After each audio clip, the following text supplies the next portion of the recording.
Now, China says it has contained the threat. So it's closing down borders and opening up businesses. Fewer cases are being reported. Factories are up and running again. Businesses will take time to revive, but they have made a start. Companies are being encouraged to make coronavirus supplies. They're making equipment other countries might need to fight the outbreak. Gloves, masks, personal protection equipment, even ventilators. So first, China put the world in ICU, and now it is selling them ventilators. Is China profiting from this outbreak? Business and the government now stands to gain in China. And if this sounds too sinister a plot, look at this. This is a book written in 1999, and this could offer clues into the Chinese mindset. It's called Unrestricted Warfare, China's Master Plan to Destroy America. It's a book on military strategy. It was written by two Chinese generals, Qiao Liang and Wang Xiangzu. The book makes an argument. It says that China cannot defeat America in a direct military confrontation, but it can leverage its economic prowess to leave the Americans behind. Now, the book's assessment has some eerie similarities with the present situation. It is being quoted by conspiracy theorists. They claim that amid this coronavirus crisis, Beijing is executing its world domination plan. On this show, we do not go by conspiracy theories to make our assessments, so we set out to look for the facts. What we found was most interesting, and we have that for you tonight. Let's first talk about the situation in China. What is happening in China right now? Restaurants, zoos, even the Great Wall is open to tourists. Not foreign tourists, because they may bring back the virus, but the Chinese are out and about. As we say in television, they're moving towards normalcy. Restrictions are being lifted, factories are coming back online, businesses have resumed in many parts of China. At this rate, China's businesses will be up and running in a few weeks. With the measures we have started to take,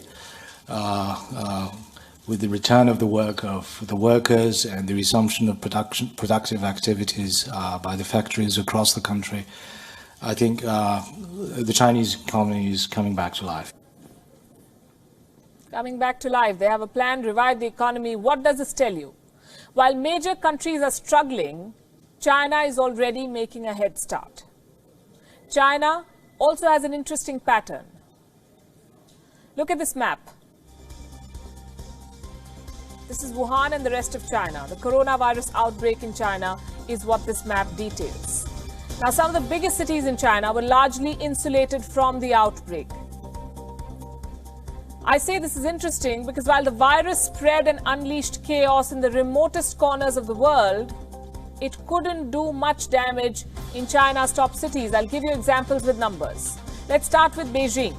Beijing has recorded more than 500 cases. 8 people died in the city. Do you know what's the population of Beijing? 2.15 crores.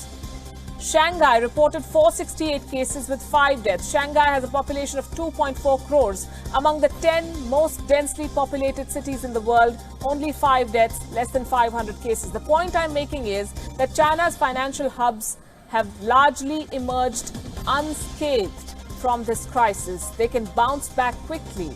They're boosting business by creating opportunities. What does the world need right now? Personal protection equipment, masks, they're in short supply. Guess who's filling the gap? Chinese companies already at work to supply to the world. According to a report, almost 9,000 new manufacturers started producing masks in China this year. They began business in the first 2 months of 2020. China's daily mask production has crossed 116 million now. Many companies have overseas orders. They're selling outside China. One of the biggest companies is Dawn Polymer. This is a Chinese company. It supplies the fabrics used to make masks. Dawn Polymer has a 40% market share in China. And the value of its shares, the company's shares, has shot up by, listen to this, 417% since January. 417% in 3 months. The holdings of the company's founders now stand at a whopping $1.9 billion. The coronavirus crisis has only meant good news for their business. Here's another example of China creating opportunities from the crisis. Buying out distressed assets. Case in point, Australia. The Scott Morrison government is worried about Chinese companies taking over Australian businesses. Reports say Australia's Foreign Investment Review Board is now gearing up. Why? Because they fear takeover attempts from China. Distressed Australian businesses and assets are on China's radar. It's not just Chinese companies that stand to gain. Foreign companies based in China are also back in action. BMW's factories resumed operations in February itself, last month. Fiat Chrysler has also restarted production. Foxconn has resumed work in its mainland China factories. Foxconn manufactures for leading tech giants like Apple and HP.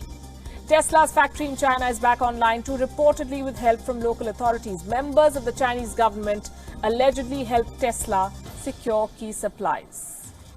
The Chinese government is going the extra mile to make sure businesses resume operations. In Shanghai, most foreign businesses are back in action. All foreign-funded enterprises have resumed operation, with an 80% employee return rate and a 70% business resumption rate. The overall situation is steadily improving. So while it sounds crass to say that a company or a country profits from a pandemic, these are the bitter facts. China exported a virus to the world. Now the world is sick and China is selling them the balm. And while the world tries to heal, China is already up and running.